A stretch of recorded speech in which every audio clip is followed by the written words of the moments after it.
मध्य रात्रि का दूसरा पहर था। लगभग 24 साल का तांत्रिक शिवाजी वीरान पड़े प्रभाकर निवास को घूर रहा था। सर्दियों के दिनों में यह वीरान कोठी एकदम सुनसान हो चुकी थी और वहां एक अजीब सी मनहूसियत का सन्नाटा पसरा हुआ था। शिवाजी ने कुछ देर उस कोठी को देखा और फिर अपनी मुट्ठी बांधते हुए खुद से कहा, मैं आज उस मनहूस कमला की प्रेत आत्मा को मुक्त करके ही रहूंगा। प्रण करते हुए शिवाजी मंत्र जाप करते हुए कोठी की ओर बढ़ने लगा। ओम त्रयंबकम यजामहे सुगंधिम पुष्टिवर्धनम उर्वरुक मेवा बंदना मृत्यु और मोक्ष मामता। कोठी के मुख्य दरवाजे पर आग जल रही थी ताकि कमला बाहर न निकल सके। शिवाजी ने उस आग को बुझाया और अंदर दाखिल हुआ। अंदर दाखिल होते ही उसे एक तीव्र नकारात्मक ऊर्जा का एहसास हुआ। पूरी कोठी में गहरा अंधेरा था, फिर भी वह आगे बढ़ता जा रहा था। जमींदार जयचंद्र, क्या तुम आ गए हो? वर्षों बीत गए, मनुष्य का मांस खा चुकी हूँ, आओ मेरी भूख मिटा दो। शिवाजी की हृदय गति जरूरत से ज्यादा तेज हो गई। उसने घबराहट में इधर उधर देखा और एक बंद कमरा नजर आया। वह भागकर उस कमरे में घुस गया। शिवाजी को एहसास हो गया कि वह कमला को नहीं हरा पाएगा। कमला उसे मारकर खा जाना चाहती थी। उसने शिवाजी को जमीन पर पटक दिया। शिवाजी के चेहरे पर कमला के नाखूनों के कई घाव उभर आए थे जिनसे खून निकल रहा था। आखिरकार कोई रास्ता न पाकर शिवाजी ने मंत्र पढ़ते हुए ढेर सारा बूत उसकी आंखों में झोंक दिया और बाहर की ओर भागा। बाहर निकलकर शिवाजी ने उस कोठी का दरवाजा बंद कर दिया और फिर वहां से भागता हुआ अंधेरे में कहीं गुम हो गया। रात्रि का तीसरा पहर था। गंगा जी के तट पर बने एक सुनसान शमशान घाट पर, जहां जलती हुई चिता के सामने एक तांत्रिक आंखें बंद करके साधना में लीन था। शिवाजी भावे घायल अवस्था में बैठा हुआ था। फिर शिवाजी ने तांत्रिक से कहा, गुरुजी, कुछ तो बोलिए। ये तीसरी बार है जब मैं कमला की प्रेत आत्मा से हार गया हूं। अघोरी मठ में मेरा चयन तब तक नहीं हो सकता जब तक मैं किसी शक्तिशाली प्रेत आत्मा को मुक्ति ना दिला दूं। मुझे कमला की मुक्ति का मार्ग बताइए। तांत्रिक ने अपनी आंखें खोली और कहा, किसी भी प्रेत आत्मा से लड़ने के लिए सबसे पहले उसके विषय में पूरी जानकारी होना आवश्यक है। बात सन 1945 की है। तब भारत में जमींदार हुआ करते थे। पूर्वी भारत के एक लोकप्रिय जमींदार जयचंद्र प्रभाकर का एक ही पुत्र था, किशोर चंद्र प्रभाकर।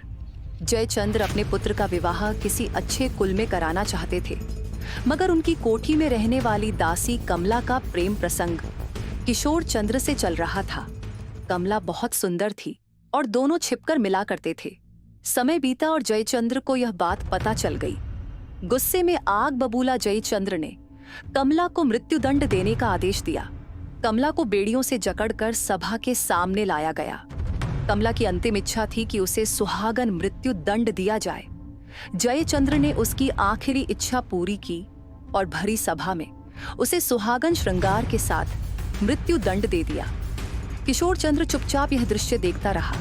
कमला जब मरी उस वक्त वह गर्भवती थी। मरते समय कमला ने वादा किया था कि वह लौट आएगी।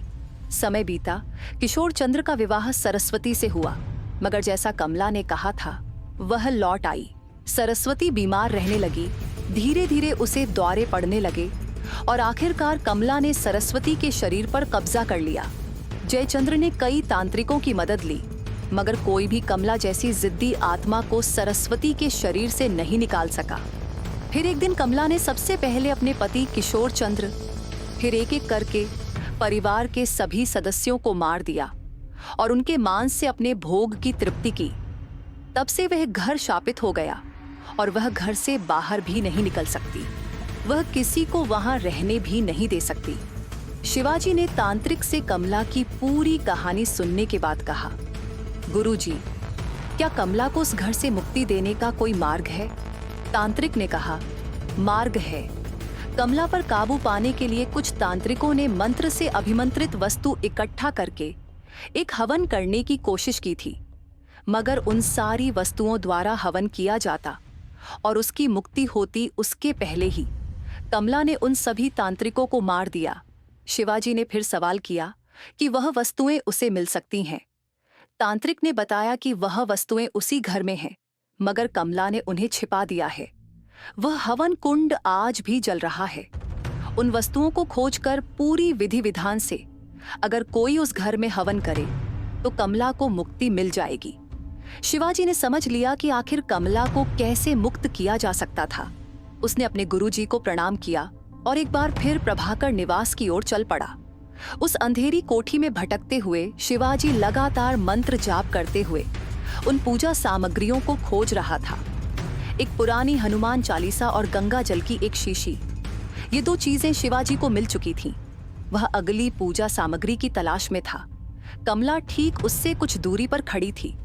शिवाजी भाग पाता कि तब तक एक कुर्सी हवा में उड़ती हुई आई और शिवाजी से टकरा गई। शिवाजी जमीन पर गिर गया। उसे गहरी चोट आई। आखिरकार शिवाजी ने हवन की सारी सामग्री इकट्ठा कर ली। अब वह कोठी के आंगन में था जहां हवन कुंड जल रहा था। शिवाजी मंत्रोच्चार के साथ हवन कुंड में हवन सामग्री डालता जा रहा था। उसे कोठी के अंदर से कमला की चीखें सुनाई दे रही थीं। बंद कर दे यह क्रिया। कुछ देर तक यह क्रिया चलती रही। तभी अचानक एक कमरे का दरवाजा तोड़कर कमला बाहर आ गई।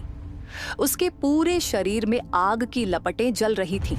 अभी अभी तो तू मुझे मुक्ति दे रहा है, पर मैं लौट आऊंगी। और देखते ही देखते कमला का शरीर तेज रोशनी के साथ हवा में गायब हो गया। अगर आपको यह वीडियो पसंद आई हो तो हमारे चैनल को सब्सक्राइब करना न भूलें